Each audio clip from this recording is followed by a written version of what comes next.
Once upon a time, there was a sweet and graceful little girl called French. Her mother was Latin and she had many sisters. And there was another girl bursting with life and laughter called English. Her mother was Germanic and she too had many sisters. The two girls stood out at once, French with her elegant walk and English with her loud, cheeky laugh. And when they met, they became best friends. A friendship full of pranks, gift exchanges, and endless linguistic games.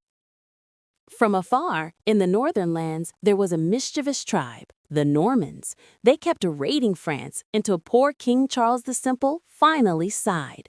"All right, boys, take a corner of France and settle there. Just stop the chaos." The Normans accepted the offer, and honestly, they were captivated by the refined life of the French. Little by little, they began to become French, in manners, in clothing, even in language. And then, who else could they turn to next?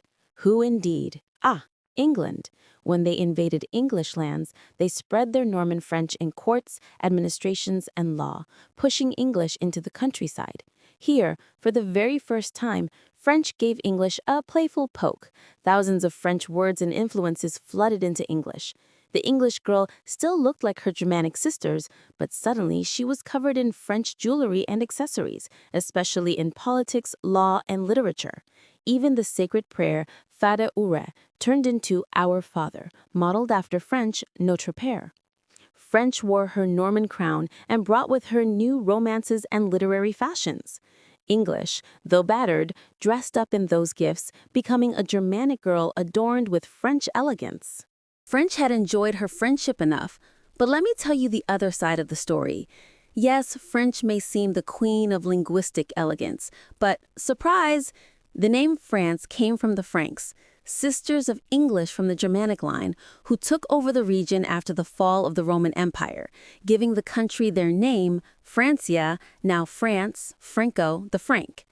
It was this Germanic daughter, the Frankish girl, who wove her embroidered ribbon into France's identity, giving her not only a name, but a legacy stitched into her very skin.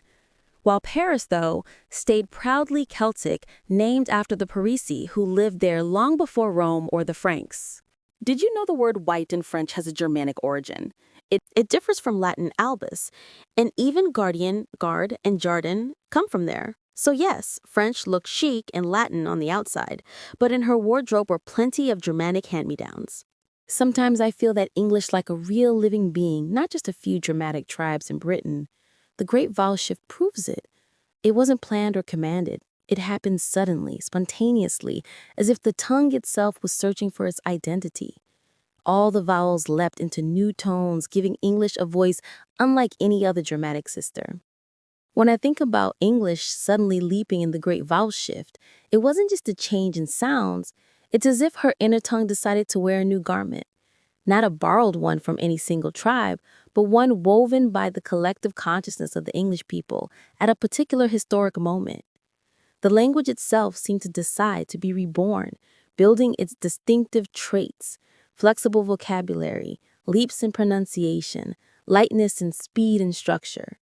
From then on, English wasn't just another Germanic girl. She had her own rhythm, her own music.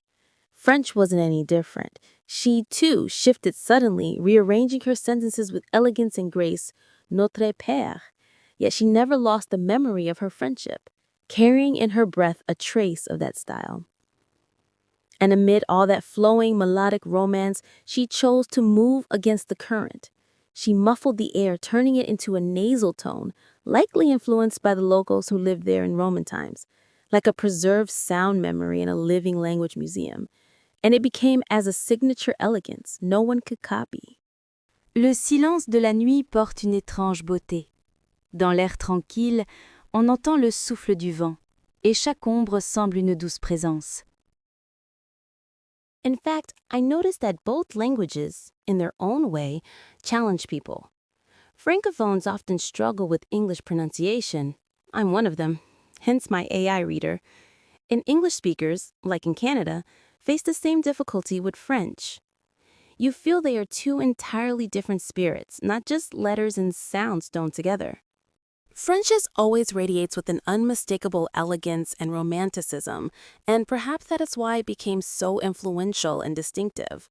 Just as the Normans once fell in love with it, French also taught her sisters. In the word white and the English word novel, which yes, has roots in Latin, but reached English through the gates of Old French. Yet history has a way of turning its currents as we can see today, with the rising strength and adaptability of modern English and the spell of ever-flowing technological progress.